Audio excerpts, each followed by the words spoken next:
right. Which way? There you go. All right. All right. Here we go. I'm okay. All right. He's okay. He's okay. These are the. I like these. I like these. I feel comfort.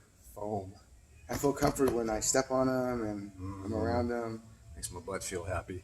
Rather than the pile boxes. Mm. The pile boxes are. Your shins will appreciate it more too. Yeah, it caught me the other day a little bit. Uh-huh. All right. So I'm here with Chip Conrad, and I'm back training at Body Tribe. So, and I'm thinking about. I don't want to say this. You know what I'm going to say, huh? I have no idea. Well, that means we've been training a long time. The good old days. No, when I first met you in the workshops and About almost 17 years ago. wow. So I remember getting I'll set it up. Oh, okay. So I'm working at Muscle System. It's an old school bodybuilding gym. We were 10 years old at the time. 10 years old. So I'm working at this bodybuilding gym. It's over off White Avenue here in South Sacramento. The owner, Steve Tresner, he's a bodybuilder, and and we can get into this too. And Chip talks about it too. Is the way people change from like the early days, 30s, 40s, 50s, 60s, the introduction to machines. So that's how Steve trained. He just knew the machines, and then he opened up a gym that had the dumbbells, barbells, and stuff like that. But it was just, man, like literally half the gym was probably like machines, and he had like a 10,000 square foot gym. But it was awesome. You can do anything. It was pretty cool. You can hang out there and lift weights all day. But I had started working there. I was finished playing baseball, and I was out of shape. So I was like, well, when was I in really good shape? And everyone's like, well, back in junior high when I was on this team or that team or high school. So I'm like, yeah, when I was playing baseball, I was lifting weights. We were doing barbell work. And I was like, okay, well, maybe I should try some of that again. So I started just doing barbell work and then doing accessories for the bodybuilding, because it's a bodybuilding gym. And I go, man, this is it's a bodybuilding gym, but it was at a weird phase. I guess every gym goes through a weird phase where it's a bodybuilding gym, but not a lot of people are doing shows. They say they're bodybuilders, they're following the magazines. And I go, dude, so I just questioned. I go, man, no one's doing shows. I go, what? So. That was the problem with the 70s, 80s, and into the 90s. Bodybuilding was all people knew. Yeah. That actual athletic training was sort of hidden away. Yeah. It was being done in the colleges and the high schools, maybe. Yeah. Sometimes. But, what the actual athletes were doing to get in shape and to learn skills was completely foreign to the general public. Yeah. All the general public had was the Schwarzeneggers and the magazines. Yeah, Health and Fitness. And so everybody was doing a bodybuilding routine, even though nobody was actually competing in bodybuilding. Yeah. That was it. That's how limited we were. That's where I was like, this is a bodybuilding gym. And we had like Chris Dim. Chris Dim was a pro. He came out of there. There was some guys that were competing, but not on a regular basis. Or maybe when Steve did, there was more. But he just started getting into just opening gyms up. So I was out of shape, and I go, man, when was I in shape? When I started doing more squats, more deadlifts, and I got into it, I'm like, okay, this is what we were doing for getting stronger. So then instead of like trying to change my body and be like, oh, I want to be a bodybuilder and have a nice body, I started going, well, I want to see how strong I get. I never tried to see how strong I can get. So then I was deadlifting, doing that on a regular basis. And then Chip mails out these flyers for these workshops, and I opened it up, and like he mails out flyers. Dude, that's how long ago this was. That's awesome. So I'm working the front desk. Back in the day, if you worked at a gym, dude, you did front desk, you did sales, you cleaned the gym, you trained people, you did everything. It was like 2-man crew, 1-man crew. I even did the classes. So I washed the towels at mine, the first gym I worked at. I did towels too. Yeah. So he showed me how to lock up, and dude, he's like, you gotta do the classes too. And I was like, and they did like a step aerobics and abs. I'm like, dude, I never did this. So I did it anyway.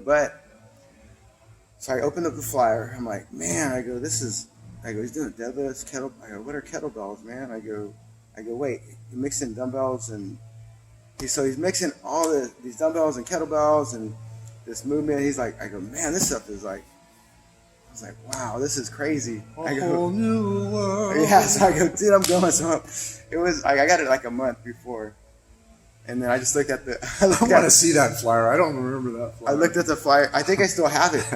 You must have It's it on a fold. file It's somewhere. a fold of them. That's right. Yeah. And I'm showing everybody. I'm getting everyone in there to go, and and then I meet Chip, and he just breaks it down, and then it just like really just opened my mind up to the possibilities of like what exercise is. We apologize for the leaf blower, by the way. Oh yeah, leaf blower. I think on this phone I can't push pause because it won't come back.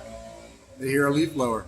Leaf blower. So, and then I started incorporating all the stuff that I learned into my class, and I was just like, they're like, what? They didn't know what was going on. We're doing Buellers, we're doing all kinds of dumbbell Buellers. stuff. No one's going to know what a Bueller is. That was an invention of body trap. Hey, I call it, but no, everyone I've trained, everyone knows those as Buellers. Like, that's it. It's a Bueller. Like, oh, we're doing Buellers? Yeah, and then we'll be like, I'll show you the Russian Buellers. We got the name for that off of a contest on my Yahoo group from 1999. Wow. It's still around. That name is, I still put it in there. So, Chip, we're going to talk. We're going to take a little blower break, I guess. So we're going to wait. We could phrase that better. It's sponsored by Toro, I guess. They make lawn equipment. I know because I've mowed lawns and I've done the blower and I blow the gym too. So, again, phrasing. No, it blows all the dust out. Okay. All right. Okay, so should we wait a little bit? That's up to you. I think we can get a little closer. Let's get a little closer right here. Okay. All right. All right. So maybe we're too close. No, we're not. What are you guys doing? All right. So the flyers come out. I'm fired up. There's like, and he puts series in there. I'm like, what? We get to do this again in the future. It was like awesome. So I knew right then and there, like I go, man, I gotta train here. And this was at the time I was working at Fitness System. I was doing personal training at Fitness Together. Where else was I at? Had a park workout.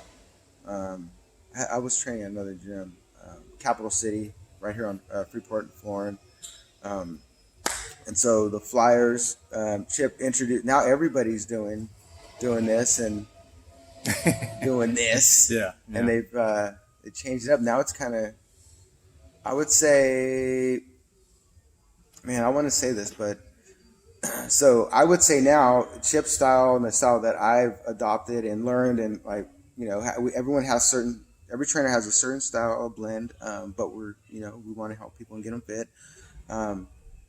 But I would say, and I think back to this, I'm doing this video because I go, man, the most random and varied workouts were our Body Tribe and what Chip does, because I'm going to compare it to CrossFit where it is not random and varied. And I go, it's funny how when things get to high level and to master certain things, you can only do certain things at certain times and certain things. Right? To go at a high level, you can't really necessarily do a lot of things. But if you're having fun and working out, that's why, like, when I work with a beginner, man, I go, the door is open. We can just do anything and have fun and get fit pretty much, instead of being like, okay, goal, but no, just come in here, have fun. So that's my kind of little take on it. But it's the creativity, keeping the workouts fresh and fun, and that's what Chip has done for, like, I want to say, because you've been around the world, man. You've traveled and mixed up all these exercises and shown people that what is possible, what their capabilities are. He's like, you said it, therefore I don't have to. I said it. Should I? So when you're making the flyers, so you were at a gym which is demolished now. Capital Athletic or no Midtown Athletic Club. Athletic Club. Yeah, the one that you borrowed half of their name.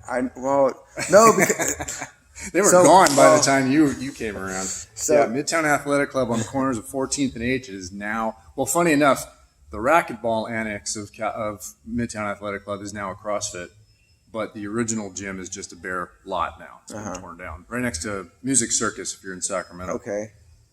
And it's now called ASAP, Tyler Wilcox. Yeah. He's a pretty good dude. I like him. So you're making the flyers and you're doing workshops. Give us like, obviously, yeah, I want to share, but like, what point we're like, okay, I need to do workshops. I want to help other trainers. Well, Body Tribe started when I was working at Midtown Athletic Club. Mm-hmm. In my brain, and when I realized, the whole world does seem to be doing bodybuilding workouts, even though most of them don't want to be bodybuilders. Mm-hmm.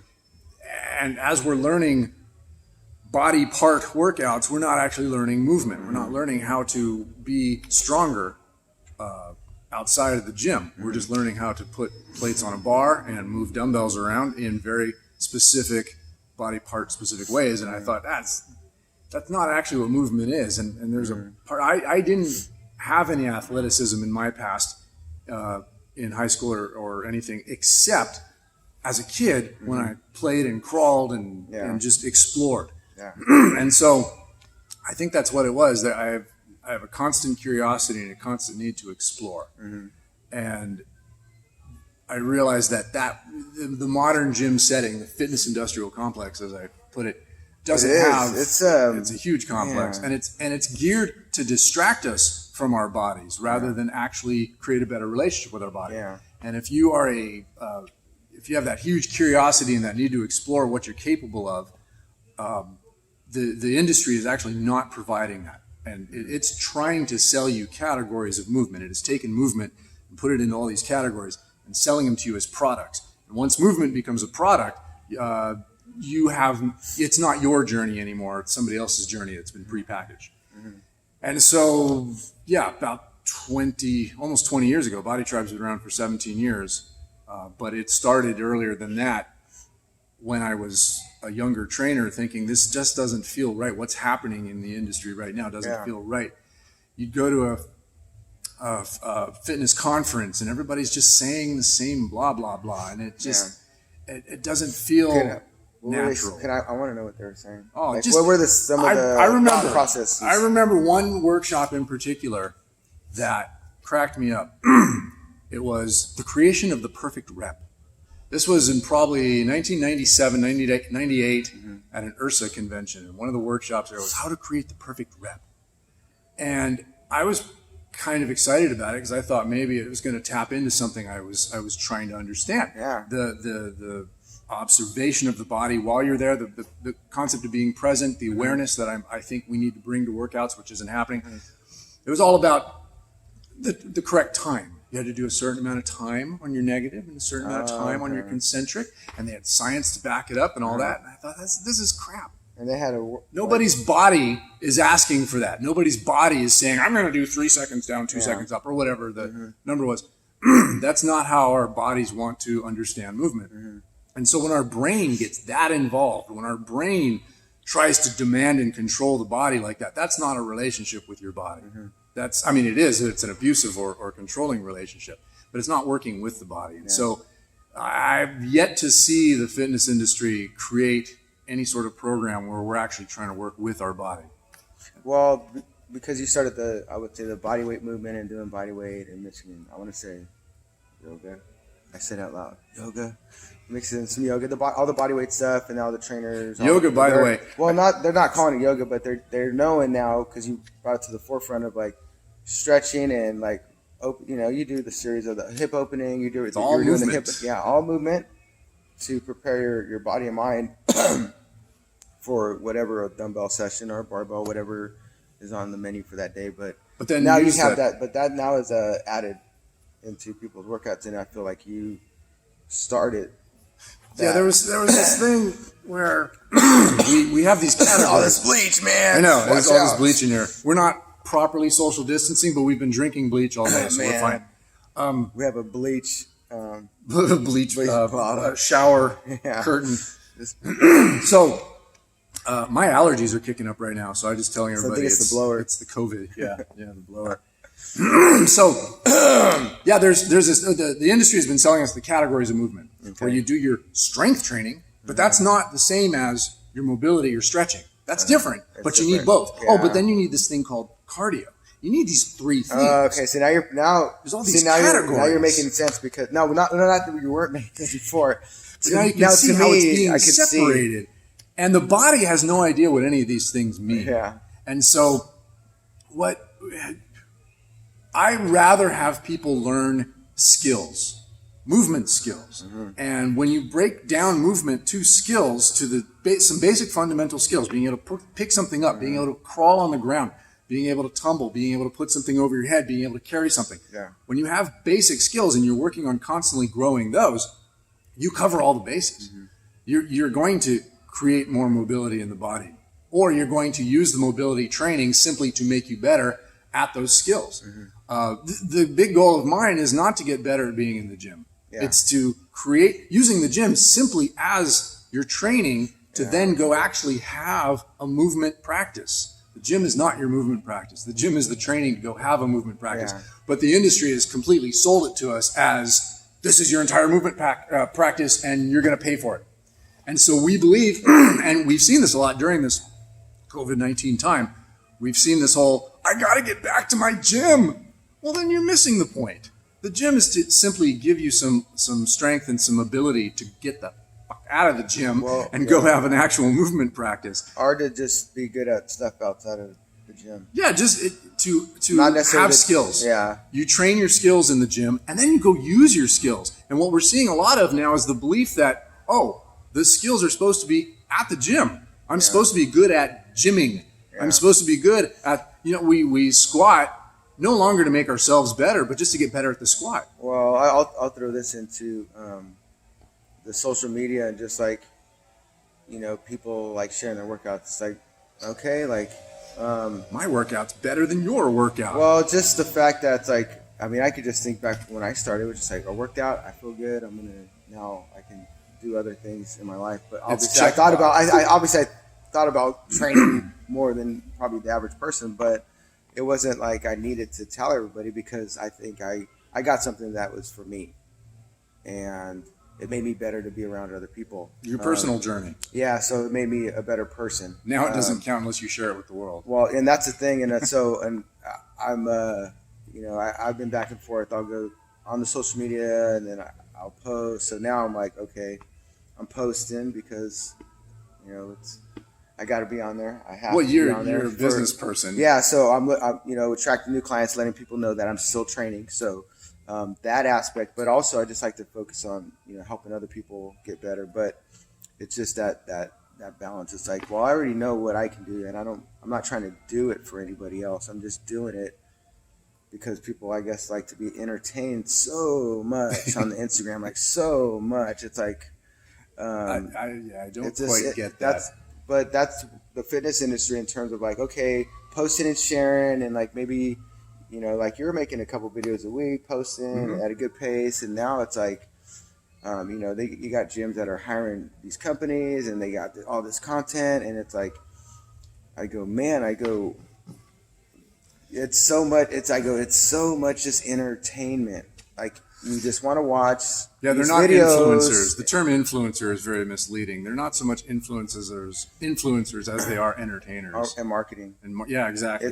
They're brainwashers. Well, that's the thing. So now it's like, well, I'd rather focus on my time on the person that I'm working with or, in the gym stuff. But now it's like, okay, now you got to, I don't want to say compete, but now you have to put stuff out there to have a little presence to make sure that you're getting out there and making sure you're able to pay bills and stuff. You know what I'd like to see from trainers? Not what they can do in the gym. I'd really like to see, not just from trainers, but from people in general. I'd love to see, what are they doing with that strength? Great, you have this, you have this 700-pound squat in the gym. How are you using that strength to go make a better life for you and other people? Yeah. That's what I want to see. And every now and then that's happening. There's a few people out there who I really respect. Yeah. They're not talking about what they do in the gym as much as they're talking about how that strength is helping them, helping their community, helping their tribe. Yeah. Because that to me is what it's all about. Heck, I wrote a book called Are You Useful? Yeah. I mean, that's my goal. How are you using this strength? Yep. And that to me impresses me more. If I see a video of somebody out in the world doing cool stuff, making the world a little better, because they have some strength that they gain from being in the gym. Okay, that's the video I'm going to see. That's the person I would be influenced by. For sure. Yeah. I think we hit upon everything. I just rant. So now, okay, I have a couple questions. So you're creating a whole website for your online training. Yeah, all my 25 years of Body Tribe and training thought is now going to be online soon. So now, so you have templates that people can go in there and they can type in their stuff, or do they keep their own journals? There'll be programs, and the programs are eventually building to a program that you, the person who comes to the website, builds. Yeah, you build it out yourself. Yeah, so but you have stuff like you have. Yeah, I have templates and all the teach them how to train themselves. Oh my gosh, I just put exactly. That's awesome because you said that the other day, and that's because I got to the point I go where I understand Chip. I go, this is a while ago, and then they go, Chip, how much weight should I put on the bar? And then he's like, well, just see how it feels and go up. And then I'm like, okay. Because for certain workouts, you have a certain time, and I can see it. I go, okay, you need this weight, this weight. This is good for a class because then it gets it rolling. They don't have to think because sometimes they just want to rely on me, which is good. But at a time, I've trained people for numerous years, and I go, the weight will let you know what you can do. Mm-hmm. I go, if it feels light, go up a little bit. I mean, now I can make you work hard if you want me to make you work hard. I can make you throw weight on the bar, but when do you get to that point of like, hey, you know what? I'm going to do this 5 reps with this weight. This is a good workout for me. You know what? Next day, oh, you know what? I'm going to go a little bit harder. Okay, well, go a little harder. But your body, like Chip said, will do what it needs to do. Yeah, listen to the body. You don't necessarily have to have it on obviously if you want some guidelines for movements and like, okay, but I program people's workouts, but it's always with their participation and their understanding that no matter what I give them, if their body says, it's not going to work, or I can do even more, listen to the body. And that's programming is great if it has that malleability. Oh, yeah. Otherwise, if it's rigid, it's really not creating a better relationship with the body. Yeah. It's just the brain trying to dictate the entire show. Yeah, so it's just like... if a movement doesn't work, it's like, well, we'll see something that does work. Body knows best, not the brain.